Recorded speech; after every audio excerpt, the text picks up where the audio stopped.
In primetime news this evening, doctor suspended for negligence but affected family still has concern. Corporal punishment debate intensifies. And credibility of the wife of slain accountant Keith Clark brought into question.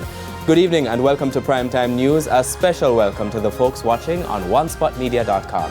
I'm Archibald Gordon. And a special hello as well if you're watching on TVJ International in the Cayman Islands. I'm Janella Precious. And with a preview of what's to come in business news, here's Javon Keys.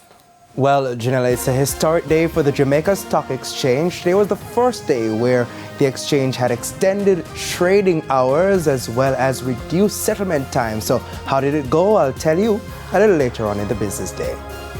And Jordan Forte is going to tell us how it went down in sports today.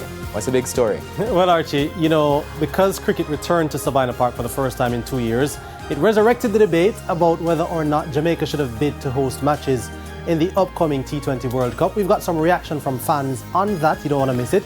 And the National Stadium is in a race against time to get the lighting sorted before World Cup qualifiers. The Reggae Boys are going to be in action soon, so we'll have that for you in Primetime Sports Monday. Did you go to see the cricket? No. No? Okay. No cricket for me. There's also sports commentary, E-Prime, and weather in this newscast. But before the break, the feedback question. And this evening we're asking, what methods do you use to discipline your child? You can share comments online, facebook.com/televisionjamaica, and post on X at TVJ News Center. Stay with us. The news in detail after the break.